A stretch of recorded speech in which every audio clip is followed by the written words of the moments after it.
Hello, hello, hello. Thank you for joining us on Money Savvy Sisters every Wednesday. We're super excited to be here. I'm Genelva, one of your co-hosts, I'm Jamaica. And I'm Jaylene. and we're just excited to be here. But before we get started, I do want to let you know that you can watch us live on JessTV via Roku TV, Fire TV, SNS, SSH 101 TV, NCG Television Network, Twitter Live, Facebook Live, Instagram Live, YouTube Live on Jess TV and Jess FM pages, or you can watch us 24/7 at www.jessfm.ca. Please like our Jess TV page and invite your friends to like it too. I'm so excited for our show tonight. Tonight, we're going to be talking about retirement and investing. They kind of go hand in hand. And so, the first thing I want to talk about is what is retirement planning and why it's essential.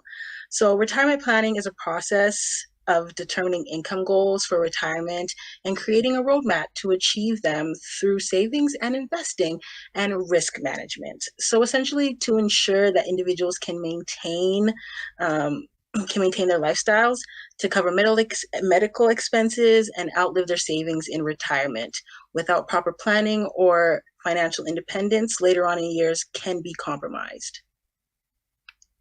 Yes, absolutely. Now, why start early? So starting early allows you more time for your investments to grow through the power of compound interest. Contributions made early in life have more time to earn that interest, which turns into earning more, which is what we want to do. Delaying that saving may require a much larger contribution to catch up later in life. Yes. And then talking about like how much money you need in retirement. I don't know if anybody's ever heard of their financial independence number before. It's short for FIN number.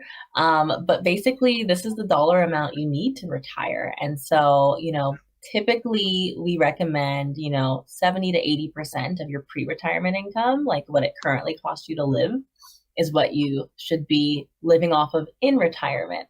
And so with that number, when we talk to a lot of Canadians out here, we talk about retirement and they give us an age, like 60, 65, 70. But when we ask them about the dollar amount, a lot of people are actually very unsure. So we as financial brokers sit with them and get them on track and make sure that they're saving enough and so they can have enough and not outlast their retirement, and they can actually have enough money to enjoy their retirement and not stress about things financially.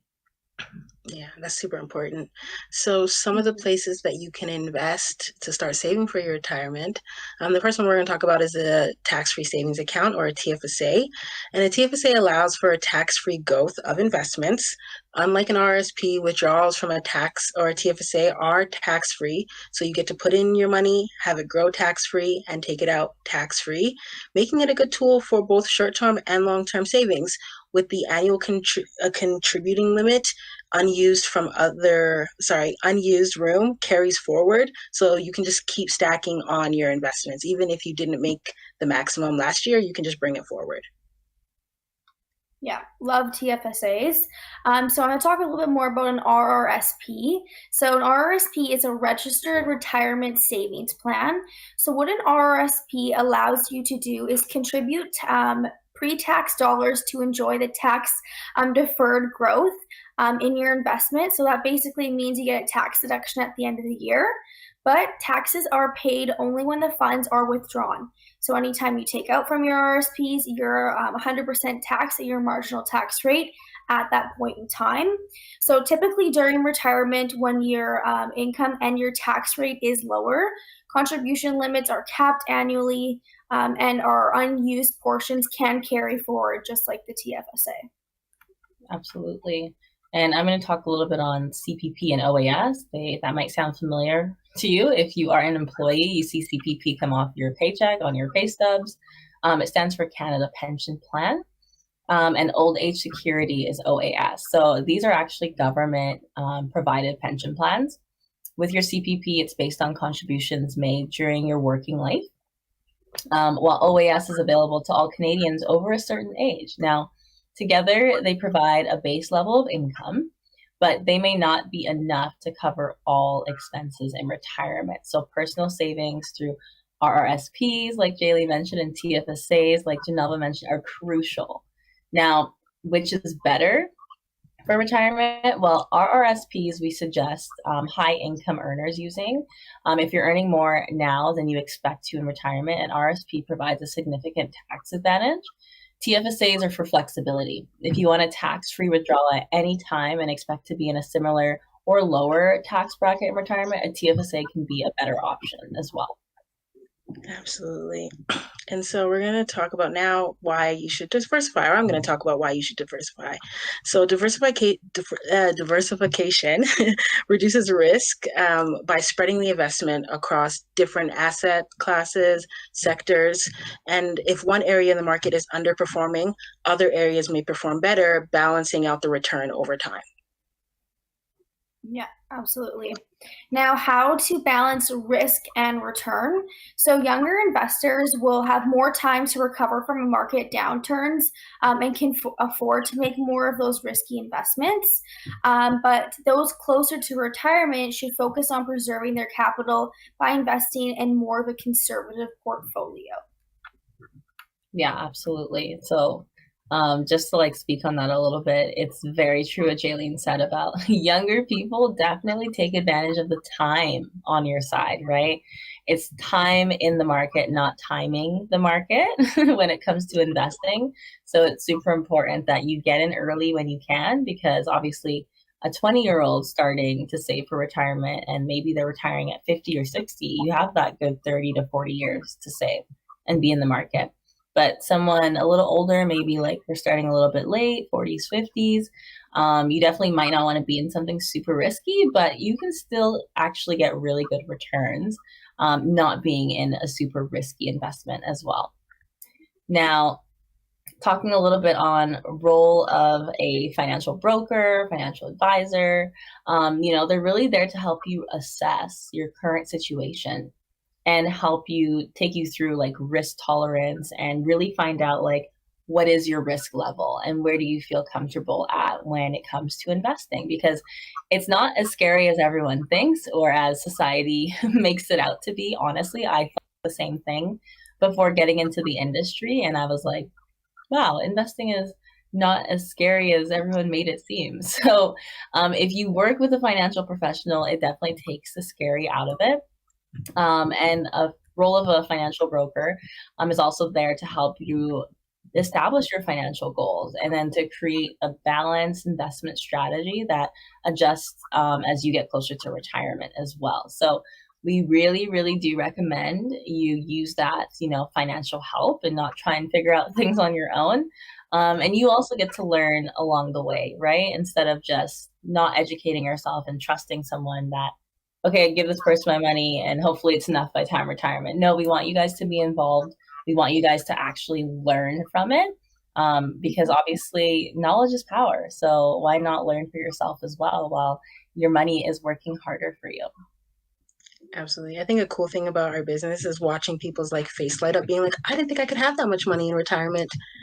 And it's just as simple as sitting down and talking to somebody who has the knowledge that's oh yeah, you can definitely do that. No sweat, don't even worry. We can get you there, and whatever that goal may be, I think it's so cool. Yeah, absolutely. That was one of my favorite things that we do is sitting down with clients, creating a budget and creating their financial independence number is one of the first things that we do. So just educating our clients that this is what retirement looks like and talking about it.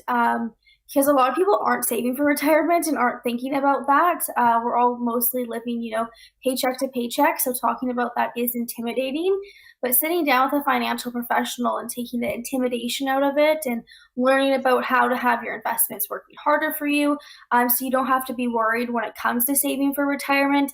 And like I did mention, saving as early as possible is obviously the best thing to do. And just talking about the different places where you can invest and what's the best benefit for you. Obviously, we want to give away as less tax as we can possible. So that's why it's definitely important to sit down with a financial professional, get educated on these things. Sometimes, you think you have the education on stuff, but there might be something missing, or there may be something new in place. So it's definitely good to keep up on everything and get that help from a financial professional, and learn the ins and outs just to be excited about that time. Yeah, and can we just talk for a second about how literally when you do get out of like high school and stuff, like no one really puts the urgency on young people of like, you should start saving for retirement now. Like I never thought of it like at all, even like going through college and finishing college, like that was never on my radar, because I don't know why society wants to fail us and not prep us, because you guys have to realize you don't do that and you're working for a company for 40, 45 years, or maybe you're self-employed and working your butt off. And next thing you know, you're 50 or 55 and like retirement ages are right around the corner, and you're literally sitting there like, what do I have saved right now for me to stop working in the next 10 to 15 years? And some people are very shocked. They get into that situation and they're like, oh my gosh, like, why didn't I think about this earlier?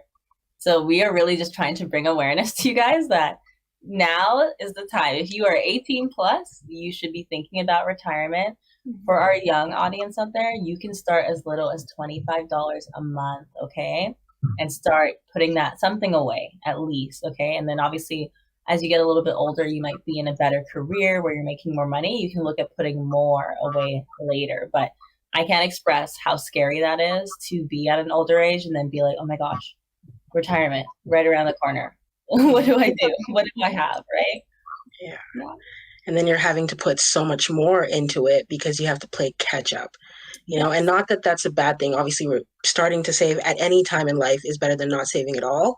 But it definitely would be more calming or just like soothing if you could just know this information right out the gate and just get a good run and just get there, Yeah, absolutely. I definitely think that, it is a financial game out there, and having the knowledge about finances is actually so important. We don't really think about it because we weren't educated on these things, and that's why we're so passionate and why we're sharing this with you guys every single Wednesday, and why we're so excited about it, because nobody really knows about this or talks about it. So we're trying to bring more awareness to this. So thank you for tuning in, and please invite your friends, or if you know someone that could benefit from this. Also, please reach out to us if you have any questions at all. We are licensed financial brokers, and we are always sharing free financial education for our clients. We always do second opinions, so we're happy to help. But my name is Jaylene, and I have my co-hosts here, Jamaica and Genelva. This segment is the Money Savvy Sisters, and we are so excited to be here every Wednesday with you guys. You can watch us on JessTV via Roku TV, Fire TV, SSH 101 TV, NCG Television Network, Twitter Live, Facebook Live, Instagram Live, and YouTube Live, and on JessTV and Jess FM pages. If you cannot watch us live, or you'd like someone else to tap into this later on, they can watch us 24/7 on www.jessfm.ca. And we are going to share our @, so you can reach out to us if you have any questions. My Instagram is at Jaylene_Ferreira17. So it's JAYLENE_FERREIRA17.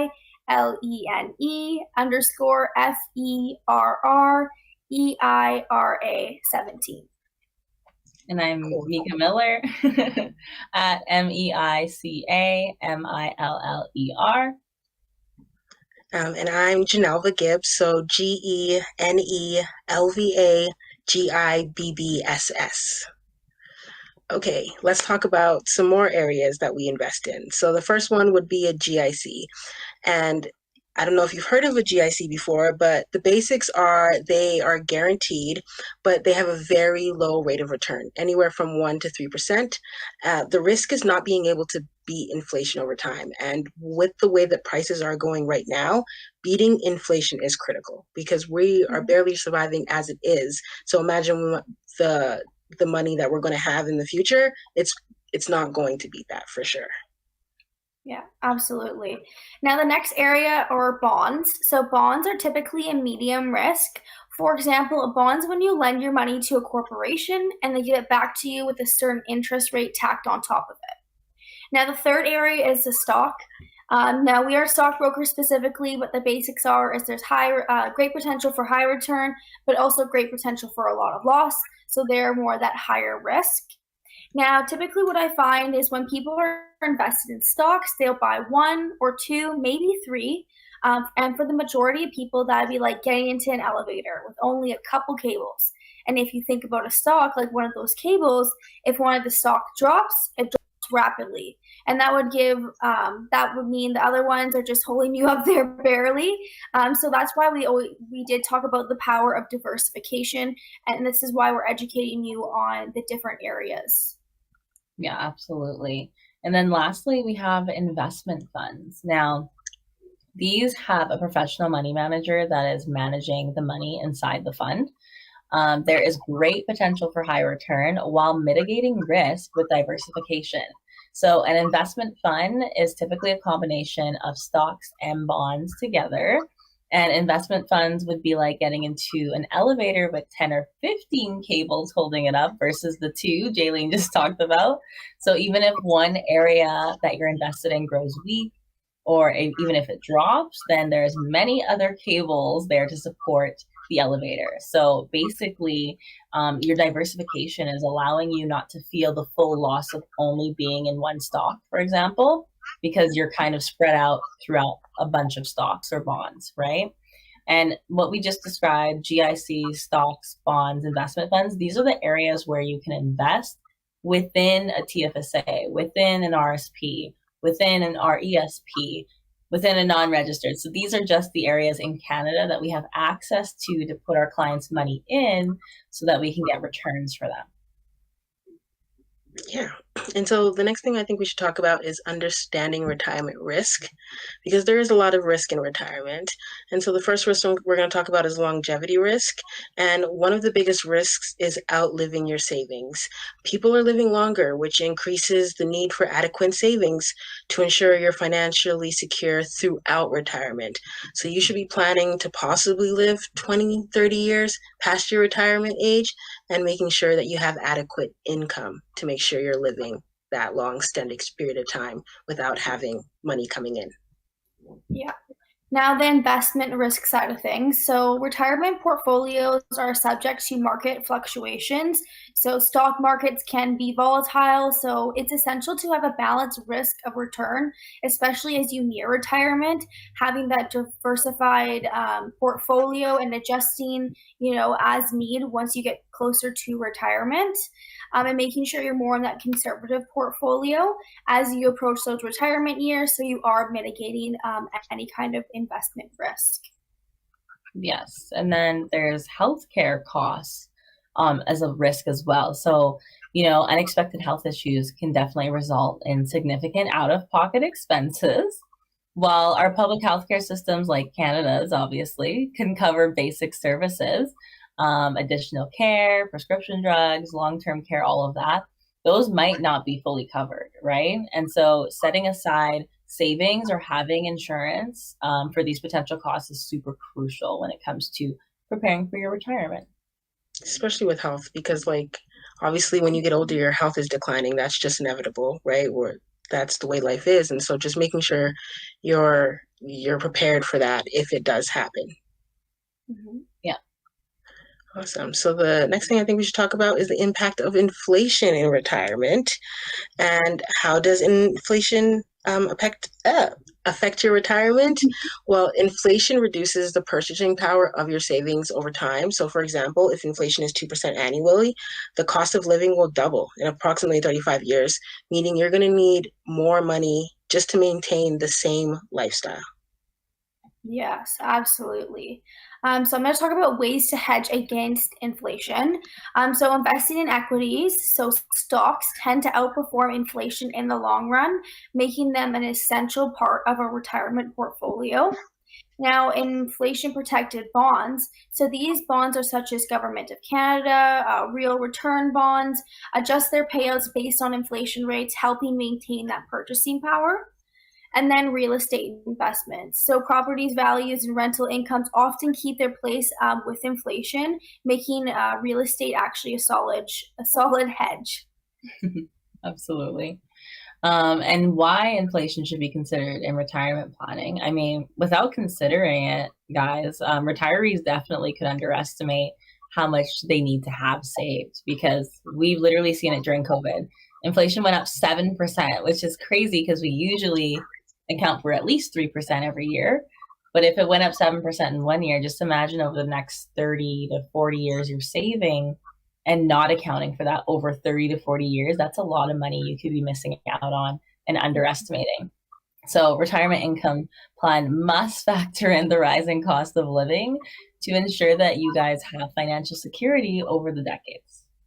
Absolutely. Because like putting money into it and then kind of like backpedaling because of inflation it's not going to get you anywhere. It's kind of like running in the same place, you know? Yeah, absolutely. That's why it's important to not just have your money sitting in an account. That's why it's important to invest it, so your money makes more money. Also, we take inflation into consideration when we do our financial independence numbers with our clients. So we take that into consideration, so you'll know what things are going to look like more in the future, a rough estimate of, making sure that you are putting enough aside. Yeah. Okay, let's talk about some real life examples. So this is going to be an early saver, someone who begins contributing to their RSP at age 25, regularly saves 10% of their income, and adjusts for inflation, is more likely to enjoy a comfortable retirement. The compound interest allows their small, consistent contributions, I can't even talk today, to grow significantly over the 40 years. Yes. Yeah, like it definitely talks to like when I just said, if a 20-year-old starts and you start with $25 a month, like Genelva just said, their small, consistent contributions grow significantly over 40 years. Like you would be surprised, honestly. Yeah, absolutely. I'm going to give you an example of a late saver. So a person who has started saving for retirement at the age of 45 and had to contribute a higher percentage of their income to make up for the lost time. So although they managed to save enough by delaying their retirement by 5 years, their journey was more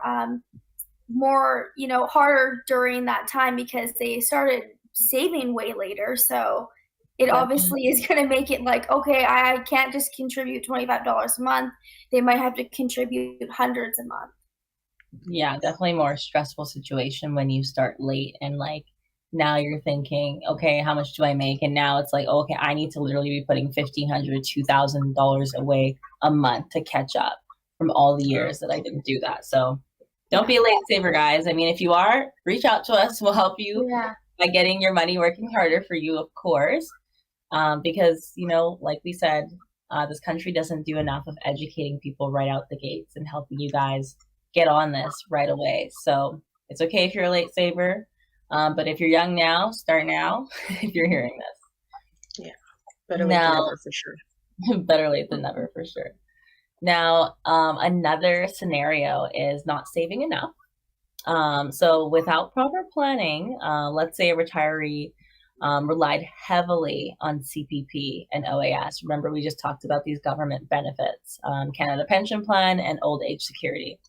This obviously is going to lead to a reduced quality of life because I think the average, and I think we mentioned this on our midweek money talk this morning, the average is around $700, if I'm not mistaken, a month for those benefits. So think about, let's just say both of them are $7. Think about getting $1,400 a month for that. That's definitely not going to help your cost of living month to month, like even today, in today's age. But imagine like 30 or 40 years down the line, that is definitely not going to be enough. So they underestimate how much they'll need for healthcare if something goes wrong with their health, living expenses, like I just mentioned with inflation. And that can put you in a position where you're forced to sell your home or downsize dramatically. And obviously just put you in a situation where you're like, okay, I did not plan right for this. And some people honestly do have the thinking, guys, of government benefits got me. But we're literally telling you what those government benefits are right now, and they are not enough not even enough for the retirees today, okay? So definitely can't trust the government under any circumstance, guys.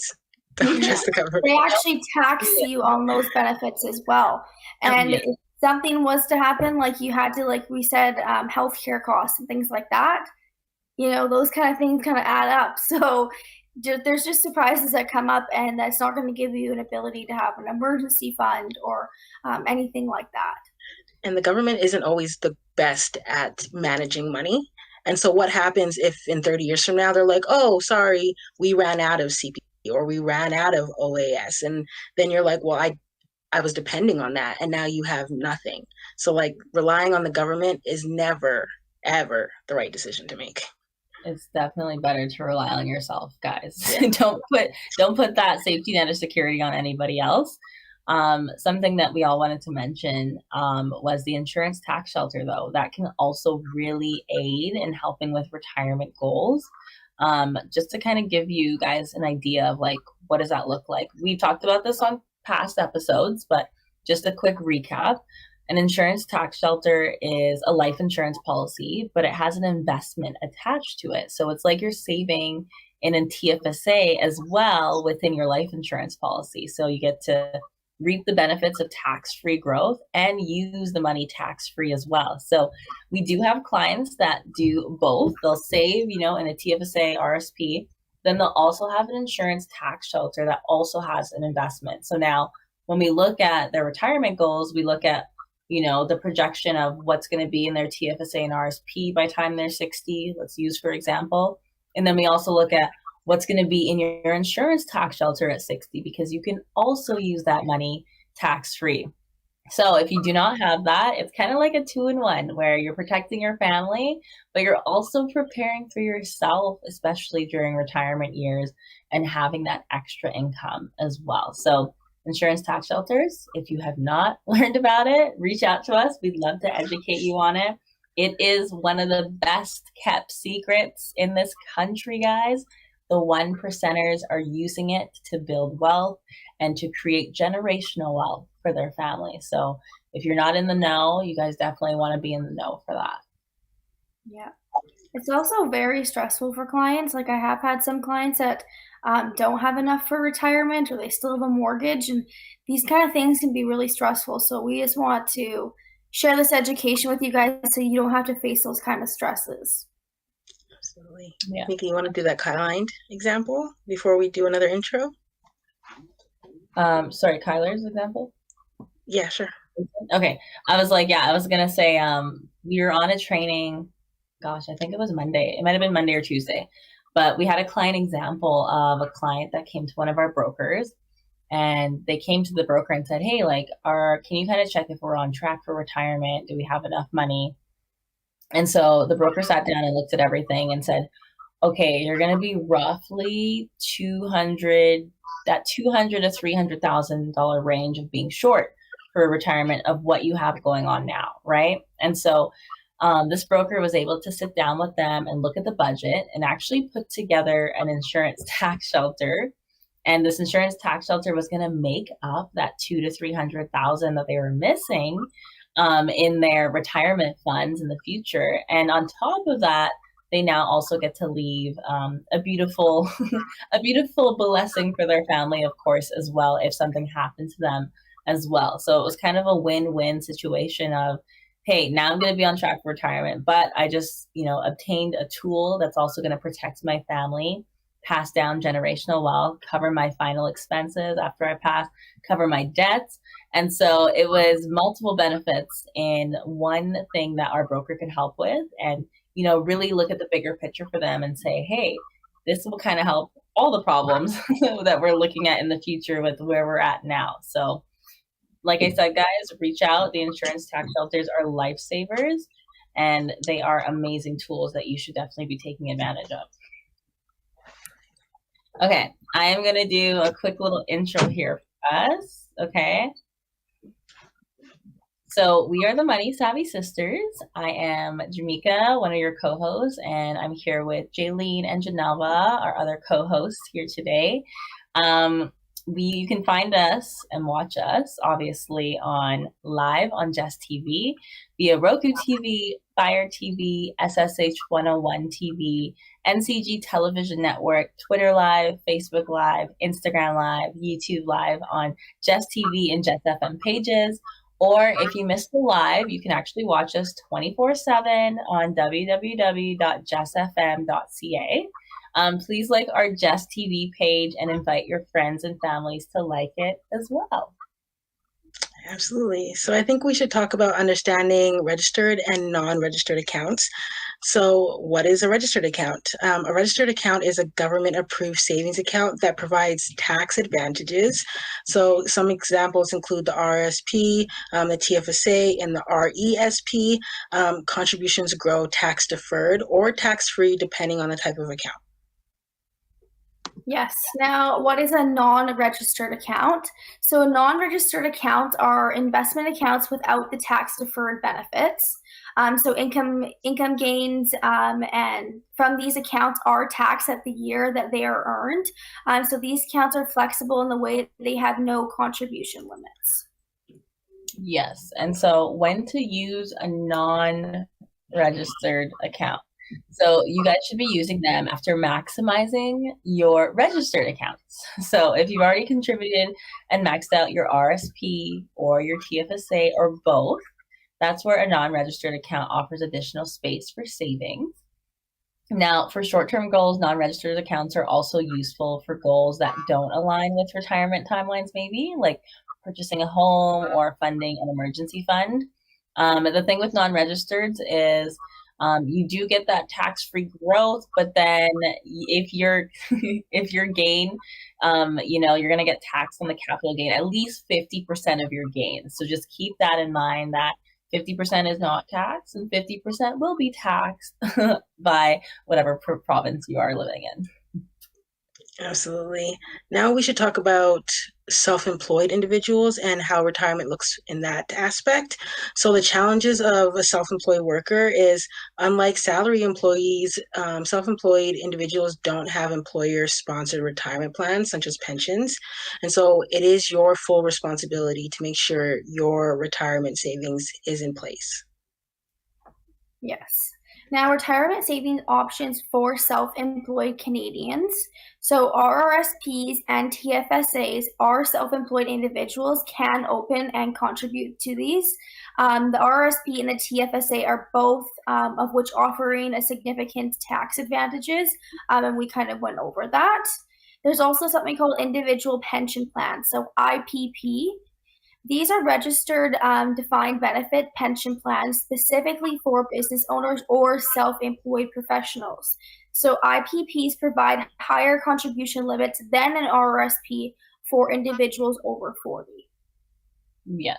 And then also another retirement savings options for self-employed is investing into a business. How fitting for us to talk to you guys about our self-employed jobs being financial brokers, but some self-employed people choose to invest in their business as a form of retirement savings because, it can pay you in the long term after you've built something and you're making that passive and residual income off of it in the future. And you have the choice to actually physically be working or not physically be working. We have people in our business that we are mentored by, part of our leadership, that are in that situation.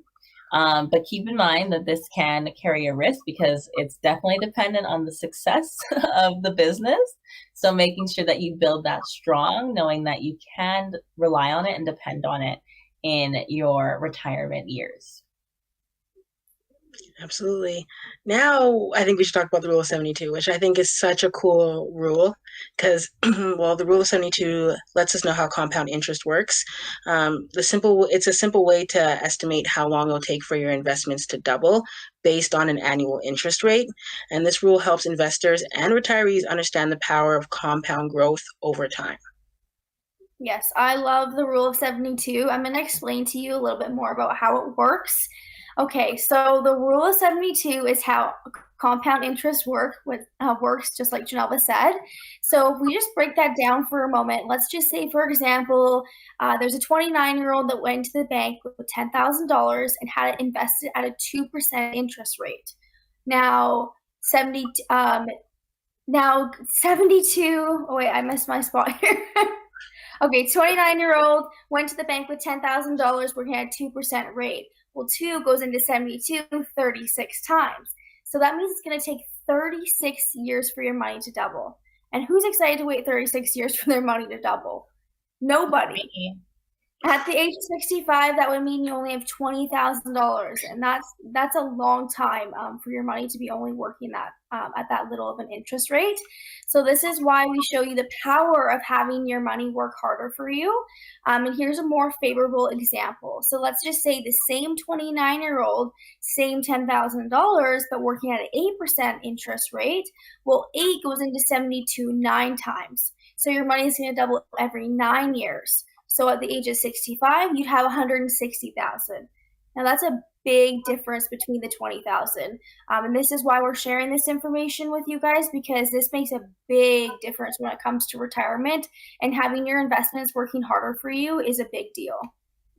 Absolutely. And like also to add to what Jaylene just went over, that's just with your money sitting there, right? Like that's just like letting it sit and let the compound interest work for you. Now imagine that, and on top of contributing to it year by year over that 35 years that you have it sitting there, right? It can make a huge difference. So that interest rate is super important on getting it working better for you.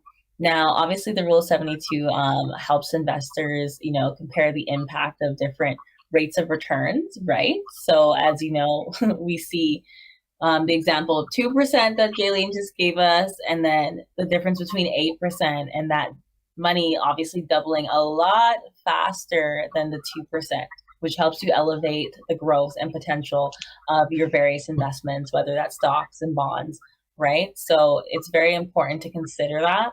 I know typically we are all told, if you want to learn about money, go to the bank.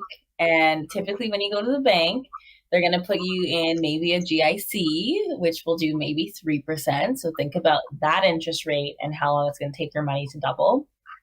Or, favorable, let me give you like maybe the highest I've seen at a bank, 4%. Okay. And 4% still not doubling your money, fast enough with the time that we're allotted in this world. Right. And so definitely working with a financial professional who has access to rates of 6, 7%, maybe even higher as well, to get your money growing faster for you. It's really important. Absolutely. I say we take a quick break and just let you know that we are the Money Savvy Sisters, and you can watch us on JessTV or live on JessTV via Roku TV, Fire TV, SSH 101 TV, NCG Television Network, Twitter Live, Facebook Live, Instagram Live, YouTube Live, and JessTV. Live on YouTube, on JessTV or Jess FM pages. You can watch us 24/7 on www.jessfm.ca. And please like the JessTV pages, the JessTV page, and tell your friends to like it too. We're about to close up here, but before we do want to do some questions. And so the first question we have is, why should I start investing for retirement? And it's ideal to start investing as early as possible to take advantage of the compound interest, like we just talked about, the Rule of 72. Even small contributions in your 20s can grow significantly by retirement age. The misconception is that you need a lot of money to start. And like we said, you could start as low as $25 and still get ahead in the future. Yes. Now, what is the difference between a pension plan and a retirement savings plan? A pension plan is typically an employer sponsored that provides a defined benefit or contribution for retirement. A retirement savings plan is an individual managed plan that relies on you contributing to it and your investment choices. We can actually help you with pensions as well. With some pensions, you can have control over the investments. So that's why it's important to reach out with us and see if we can definitely get your money working harder for you, even if you do have a pension plan. Yes. And speaking of pension plans, what happens to my retirement savings if I switch jobs? And so your savings in individual retirement accounts like RSPs, TFSA stay intact. Like nothing happens to those if you're switching jobs or switching careers, any of that. But employer sponsored plans like pensions that you might have with work, Obviously check with your HR department on what happens to your benefit when you leave. But typically what we see is most employees are allowed to take it with them and, put it into their own individual retirement account, right? It might have to transfer into a RIF or a LIRA coming from a workplace, or you might be able to transfer that RSP money into your own individual RSP. Another commonly asked question is, what should I do with my pension if I leave my job? So obviously options include you leaving the pension with your employer. A lot of people actually tend to do that because they either just don't know and they thought they lost it when they left the job and didn't know that it's still theirs, but the employer is just sitting there and investing it for you. Or your other option, like I said, is transferring it into a locked-in retirement account, a LIRA. Is typically what tends to happen when you do take it out and move it. But yes, consider the long-term benefits of each choice before making a decision when it comes to dealing with your pension when you're leaving your job. Yeah. So some just takeaways before we get off here, starting early when you're saving for retirement, diversifying your investments, account for inflation and longevity when you're planning for retirement, and, always reaching out to a financial professional to calculate these guidance or calculate the amount that you're going to need for retirement so you could be in the right on the right path for whatever you desire. And we're all financial brokers. We would all be willing to sit down and for free and help you and walk you through what you need. But it is important to sit down with a financial provider. Yes, absolutely. We're so excited to be sharing these tips with you guys. Thank you so much for tuning in. Like we said, make sure to invite your friends and make sure to tune in every single Wednesday.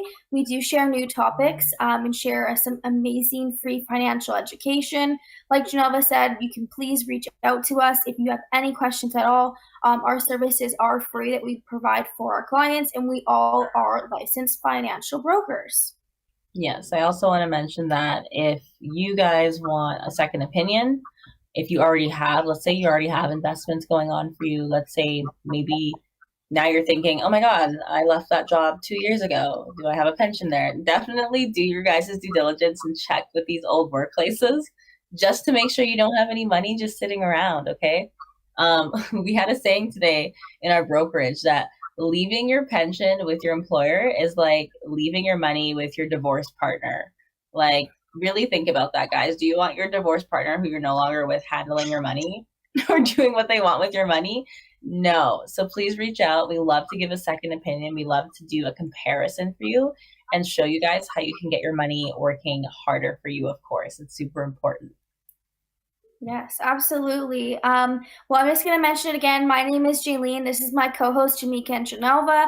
We are the Money Savvy Sisters. You can watch us live on JessTV via Roku TV, Fire TV, SSH 101 TV, NCG Television Network, Twitter Live, Facebook Live, Instagram Live, and YouTube Live on JessTV and Jess FM pages. Or watch us 24/7 on www.jessfm.ca. Please invite your friends to like the page, and please like the page as well. Also, please invite your friends and share this information with everyone that you love. We're super excited to be sharing some amazing education with you guys every single Wednesday. So make sure to tune in next Wednesday. We are going to share our Instagrams one more time before we let you go. My Instagram is JAYLENE_Ferreira, FERREIRA 17. And I am Meica Miller at MEICAMILLER. And I'm Genelva Gibbs, GENELVAGIBBSS. Yes, let us know in the comments what was your favorite thing, or what was something new that you learned, or an amazing takeaway. We're excited to make sure that you guys are getting the best tips, and let us know if there's anything you would like us to talk about. We're excited to do that for you. I was literally going to say that. Let us know if there's topics you guys want to hear about or learn more about. We would love to obviously hear this feedback so we can prepare for